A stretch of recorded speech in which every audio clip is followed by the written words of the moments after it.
Good morning. Business breakfast లోకి స్వాగతం. Global cues negative గా కనిపిస్తున్నాయి. ఈ మార్నింగ్ ఏషియన్ మార్కెట్స్ లో వీక్నెస్ కనిపిస్తోంది. యుక్రెయిన్ క్రైసిస్ తిరిగి మళ్లీ ముదురుతున్నట్లుగా కనిపిస్తోంది. దీంతో Asian markets last Friday US markets నష్టాలతో ముగిశాయి. ఇదే పరిస్థితి ఇప్పుడు ఏషియన్ మార్కెట్స్ లో కనిపిస్తుంది. అన్ని ఏషియన్ ఇండెక్సెస్ లోనూ 1% వరకు నష్టాలు కనిపిస్తున్నాయి.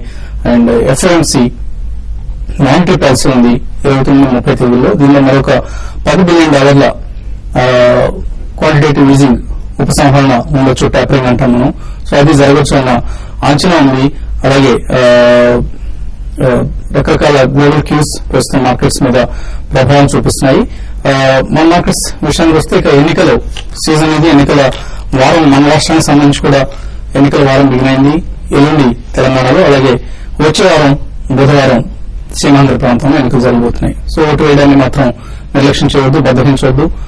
తప్పనిసరిగా ఓటు వేయండి. మీ ఇష్టమైన వ్యక్తికి, ఇష్టమైన పార్టీకి ఓటు వేయండి. కానీ ఓటు వేయడం మాత్రం మర్చిపోవద్దు. సాధ్యమైనంత వరకు నిజాయితీ పనులని, రాష్ట్ర అభివృద్ది కోసం కృషి చేసేవారిని ఎన్నుకునే ప్రయత్నం చేద్దాం. ఇక మార్కెట్స్ విషయానికి వస్తే లాస్ట్ వీక్ ఫ్లాట్ గా క్లోజ్ అయ్యి both Sensex and Nifty. Mid caps, small caps కి యాక్షన్ పరిమితమైంది. Early part of the week చాలా బయట ఉన్న మార్కెట్స్ ఆల్ టైమ్ హైస్ ని టచ్ చేసిన మార్కెట్స్ తర్వాతి భాగంలో కొంత నష్టాలు పాలు కావడం చూసాం, ప్రధానంగా ఫ్రైడే రోజు. సో మాన్సూన్ డిపార్ట్మెంట్ ఇచ్చిన మాన్సూన్ సంబంధించిన ప్రిడిక్షన్స్ కావచ్చు, లేదా గ్లోబల్ క్యూస్ కావచ్చు, ఇవన్నీ కూడా, అలాగే ఎన్నికలకు ముందు నెలకొంటున్న కొంత నర్వస్నెస్ కావచ్చు, ఇవన్నీ కారణాలు మార్కెట్స్ లో ఒక వోలటైలిటీకి, అలాగే వారాంతంలో సెల్లింగ్ కి కారణంగా చెప్పుకోవచ్చు. ఎఫ్ఐ ఫ్లోస్ బాగా తగ్గాయి. ఇన్ఫాక్ట్ ఫ్రైడే రోజు ఆల్మోస్ట్ 300 crores వర్త్ స్టాక్స్ ని ఎఫ్ఐఎస్ క్యాష్ మార్కెట్స్ లో అమ్మడం కూడా చూసాం. సో ఇక్కడ ఎఫ్ఐఎస్ పొజిషన్స్ తీసుకునేందుకు ఇష్టపడలేదు. ఇండెక్స్ ఆప్షన్స్ కొంటున్నారు, కొంతవరకు అది పాజిటివ్ సిగ్నల్ గా భావించవచ్చు. కాకపోతే క్యాష్ మార్కెట్స్ లో మాత్రం ఎంత మాత్రం కొనుగోలు సాగించేందుకు ఎఫ్ఐఎస్ ఇష్టపడటం లేదు. సో మార్కెట్స్ లో వోలటైలిటీ పెరుగుతోంది. నిఫ్టీ ఒక నేరో రేంజ్ లో ప్రవేశించిందని అనుకోవచ్చు మనం. 6850 దగ్గర స్ట్రాంగ్ రెసిస్టెన్స్ కనిపిస్తుంది మనకు నిఫ్టీకి సంబంధించి. అలాగే యుక్రెయిన్ సంక్షోభం కారణంగా crude gold prices, commodity prices తిరిగి బలపడుతున్నాయి. ఇది కూడా మనకు కొంత నెగిటివ్ అంశంగా చెప్పుకోవచ్చు. సో ఇక మే 13 ఏదైతే మనం ఎన్నికలకు ముందు లాస్ట్ ఎగ్జిట్ పోల్స్ వస్తాయో ఆ రోజుకి ఇవాళకి మధ్య ఇక 10 సెషన్స్ మాత్రమే మిగిలి ఉన్నాయి. సో ఈ నెలలోనే మార్కెట్స్ గా మనం అటో ఇటో తేలబోతోంది. సో కొంత ఈ సమయంలో నర్వస్నెస్ ఉంటుంది. మేబీ కొంత ప్రాఫిట్ టేకింగ్ కూడా మనం చూసే అవకాశం కనిపిస్తుంది. ఇప్పటిదాకా పెరిగిన రేట్ సెన్సిటివ్ సెక్టర్స్ లేదా హైబీటా సెక్టర్స్ ఏవైతున్నాయి, బ్యాంక్స్, రియల్ ఎస్టేట్, ఇటువంటి సెక్టర్స్ లో కొంత ప్రాఫిట్ టేకింగ్ రావచ్చు. అండ్ ప్రస్తుతానికి డిఫెన్సివ్స్ ను ఎక్కువ ఇష్టపడే అవకాశం ఉంది. ఇన్స్టిట్యూషనల్ ఇన్వెస్టర్స్ కావచ్చు, లేదా even medium time, short to medium time investors కావచ్చు. సో ఐటీ, ఫార్మా తిరిగి కొంత సేఫ్ బెట్స్ గా మార్కెట్స్ భావించే అవకాశం ఉంది. ఇతర సెక్టర్స్ మేబీ బ్యాంకింగ్ లో మిక్స్డ్ ట్రెండ్ ఉండొచ్చు. కొన్ని స్టాక్స్ స్ట్రాంగ్ గా ఉంటే కొన్ని స్టాక్స్ వీక్ గా ఉండే అవకాశం ఉంది. సో ఇప్పుడు దాకా ర్యాలీ వచ్చిన ఐసిఐసిఐ, ఎస్బీఐ లాంటి స్టాక్స్ మేబీ కొంత ప్రాఫిట్ టేకింగ్ కారణంగా బ్యాక్ సీట్ తీసుకోవచ్చు. Maybe Yes Bank, Axis Bank లాంటివి స్ట్రాంగ్ గా ఉండే అవకాశం ఉంది. ఆల్ ఇన్ ఆల్ ఒక మిక్స్డ్ ట్రెండ్ మన బ్యాంక్స్ లో చూసే అవకాశం ఉంది. అదే పరిస్థితి ఇన్ఫ్రా, రియల్ ఎస్టేట్ సెక్టర్ లో కూడా చూడొచ్చు మనం. ఫ్రైడే రోజు కూడా చూసాం రియల్ ఎస్టేట్ స్టాక్స్ లో కొంత సెల్లింగ్ రావటం. అండ్ మరొక సంక్షిప్త వారం ఇది. మే 1 లేబర్ హాలిడే కారణంగా మార్కెట్స్ కు ట్రేడింగ్ హాలిడే. అలాగే అఫ్ కోర్స్ మన టీవీ ఫేర్ సంబంధించి 30వ తేదీ ఎన్నికలు ఉన్నాయి కాబట్టి తెలంగాణ ప్రాంతంలో ఆ రోజు బహుశా మన కార్యక్రమం ప్రసారం కాకపోవచ్చు. అండ్ మార్కెట్స్ 4 రోజుల వర్కింగ్ డేస్ అయితే ఈ వారంలో బిజినెస్ బ్రేక్ఫాస్ట్ షోకి 3 రోజుల వర్కింగ్ డేస్ ఈ అంశాన్ని ప్రేక్షకులు దయచేసి గమనించాల్సిందిగా కోరుతాం. ఇక మార్కెట్స్ గురించి మాట్లాడేందుకు మనతో ఎంఎస్ సిద్ధంగా ఉన్నారు. సో మార్కెట్స్ పరిస్థితి కొంత ఇక్కడ రేంజ్ బౌండ్ గా కనిపిస్తున్నాయి. ఇండిసెస్ పరంగా మనకి ఎటువంటి ఎక్సైట్మెంట్ కనపట్లేదు. ఇండివిజువల్ స్టాక్స్ కి యాక్షన్ పరిమితమైంది. ఈ వారం అంతా ఇదే ట్రెండ్ ఉంటుందనుకుంటున్నారా, లేదా నెక్స్ట్ 10 days కూడా ఇదే ట్రెండ్ ఉంటుందనుకుంటారు? ఖచ్చితంగా గత 3 నెలల్లో వచ్చిన ఈ ర్యాలీ ఏదైతే ఉందండి, ఇక్కడ కాస్త నేను అనుకోవటం కన్సాలిడేషన్ మోడ్ లోకి వెళ్ళిపోయిందని చెప్పేసి మనం అనుకోవచ్చు. ఎందుకంటే 2 weeks చూస్తున్నాం మనం హైస్ టచ్ అయిన సమయం అనమాట. అక్కడ ఎండ్ ఆఫ్ ది వీక్ వచ్చేపాటికి హైస్ సస్టైన్ కాకుండా ఫ్లాట్ గా క్లోజ్ అవటం చూసాం. లాస్ట్ 2 weeks అనమాట లిటరల్లీ అన్చేంజ్డ్ గా ఉంది ఇండెక్స్. అయితే గత వారం అనమాట ఏదైతే కనుక మెట్రలాజికల్ డిపార్ట్మెంట్ ఫోర్కాస్ట్ ఇచ్చిందో మాన్సూన్ పైన అనమాట ఎర్లీగా ఎఫెక్ట్ ఉండే పాసిబిలిటీ ఉంది, బిలో పార్ మాన్సూన్ ఉంటుందని అన్నారు. ఇమీడియట్ గా అనమాట మ్యాక్రో ఎకనామిక్ ఎకనామిక్ పారామీటర్స్ అన్ని కూడా కాస్త డ్యామేజ్ కావచ్చు, ఇన్ఫ్లేషన్ పెరగచ్చు, వడ్డీ రేట్లు ఇప్పుడే తగ్గకపోవచ్చు అనే కన్సర్న్స్ కూడా పెరిగిపోయింది మార్కెట్ లో. కాబట్టి అనమాట అన్లెస్ కొత్త గవర్నమెంట్ ఈ ప్లేస్ వచ్చే వరకు మార్కెట్స్ కాస్త రేంజ్ బౌండ్ ఉండే పాసిబిలిటీ ఉంది. అండ్ ఎక్కువగా ఫ్రంట్ లైన్ స్టాక్స్ లో అనమాట చర్నింగ్ ఏదైతే చూస్తున్నామో వన్స్ చర్నింగ్ అయిపోగానే అనమాట మార్కెట్స్ చాలా ఫ్లాటిష్ గా ఇన్ఫాక్ట్ స్లైట్లీ వీక్ గా కూడా ఎలక్షన్ డే వరకు ట్రేడ్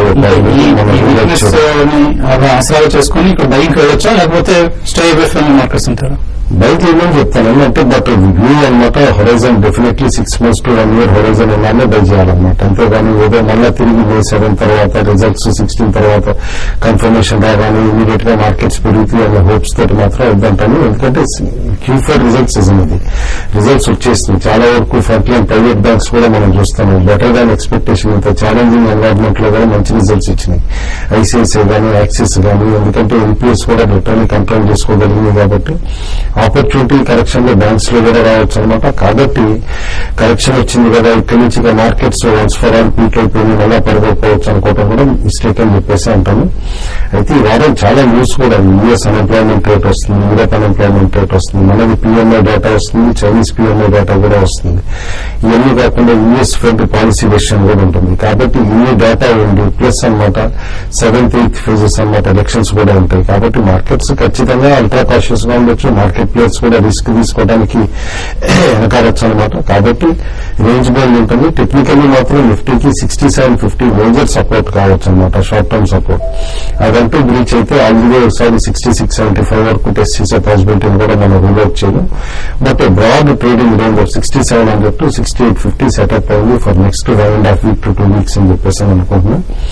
బీ గ్రూప్ లో మాత్రం సెలెక్టివ్లీ బయింగ్ చేయొచ్చు. స్ట్రాంగ్ గా ఉన్నాయి చాలా మిడ్ క్యాప్స్, స్మాల్ క్యాప్స్ అనమాట. ఇవైతే మంచి రిజల్ట్స్ ఇస్తున్నాయని ఆ స్టాక్స్ బై చేయొచ్చు అంటాం. ఫ్రంట్ లైన్ సెక్టర్స్ లో మాత్రం ఇన్ఫ్రా ఒకటి చాలా స్ట్రాంగ్ డెలివరీ బయింగ్ అనిపించింది లాస్ట్ వీక్. కాబట్టి infra stocks maybe against the market కూడా పెరిగే పాసిబిలిటీ రూల్ అవుట్ చేయాలి.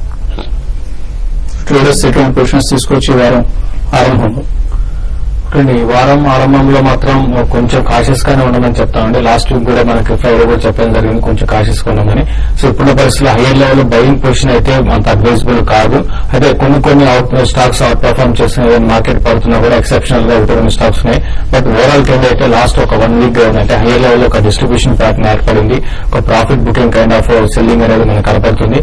కాబట్టి నియర్ టర్మ్ లో ఇమీడియట్ గా అయితే నిఫ్టీ పెద్దగా పెరిగే అవకాశం లేదు. కాబట్టి ట్రేడర్స్ హైయర్ లెవెల్ కి వచ్చినప్పుడు నిఫ్టీ సెల్ చేసుకోమని చెప్తాను. తర్వాత ఈవెన్ లోయర్ లెవెల్ లో కూడా కొన్ని స్టాక్స్ ని బై చేసుకోవచ్చు. ఇంతకుముందు కుటుంబరావు అన్నట్టుగా ఇన్ఫ్రా స్టాక్స్ తోటి కొంచెం స్ట్రాంగ్ గా పెరిగే అవకాశం కనపడుతుంది. దీంతో పాటు ఫార్మా స్టాక్స్ కూడా మళ్ళీ మనకి ఫ్రెష్ బయింగ్ ఇంట్రెస్ట్ అనేది లైక్ సిప్లా ఒకటి, సన్ ఫార్మా ఒకటి, ఈ రెండు కూడా చాలా స్ట్రాంగ్ గా ఉన్నాయి. ఈ రెండింటిలో కూడా లాంగ్ పొజిషన్ తీసుకోమని చెప్తాను. తర్వాత ఐటీసీ ఒకటి కూడా 340 ఆ లెవెల్ లో కొంచెం చాలా స్ట్రాంగ్ ఉంది. ఇది కూడా ఇక్కడ నుంచి కొంచెం పెరిగి 360 దాకా పెరిగే అవకాశం ఉంది. ఈ విధంగా కొంచెం డిఫెన్స్ స్టాక్స్ పైన వెళ్ళమంటాను, తక్కువ క్వాంటిటీ బై చేయమని చెప్తాను. ఏదైతే మార్కెట్ అయితే ఈ లెవెల్ లో కొంచెం కన్సాలిడేషన్ అయ్యే అవకాశం ఎక్కువ ఉంది. కొంచెం డౌన్ సైడ్ కూడా రావచ్చు. ఇప్పుడు లాస్ట్ మనకి వీక్ క్లోజింగ్ అని చూస్తే 6780 పైన క్లోజ్ అయింది. బట్ దాని బిలో ట్రేడ్ అయ్యి దాని పైన క్లోజ్ అయింది కాబట్టి కొంచెం అప్ అండ్ ఉంటుంది. బట్ ఈ రోజు కానీ ఈ రోజు రేపట్లో నిఫ్టీ కానీ లెవెల్ కానీ బ్రేక్ అయిందంటే మాత్రం 6720 6680 దాకా నిఫ్టీ కూడా రావచ్చు. కాబట్టి ట్రేడర్స్ మాత్రం కొంచెం హైయర్ లెవెల్ ఈ రోజు ఇంటర్డే కూడా కొన్ని స్టాక్స్ సెల్లింగ్ కి అనుకూలంగా ఉన్నాయి. Like BHE rate last week లో చాలా స్ట్రాంగ్ గానే క్లోజ్ అయింది. బట్ 194 ఆ లెవెల్ లో హ్యూజ్ సెల్లింగ్ అనేది రావచ్చు. కాబట్టి బిహెచ్ఈ ఒకటి సెల్ చేయమని చెప్తాను. తర్వాత కమాడిటీస్ కూడా కొంత స్ట్రాంగ్ ఉన్నాయి. బట్ ఈ రోజు కొంత హిండాల్కోలో కొంత సెల్లింగ్ రావచ్చు. దాన్ని కూడా హైయర్ లెవెల్ లో సెల్ చేయమని చెప్తాను. బ్యాంక్ నిఫ్టీ కూడా మనకి లాస్ట్ వీక్ లో లాస్ట్ ట్రేడింగ్ సెషన్ లో బాగా వీక్ అవడం చూసాము. అది కూడా 12,800 600 లెవెల్స్ కూడా రావచ్చు.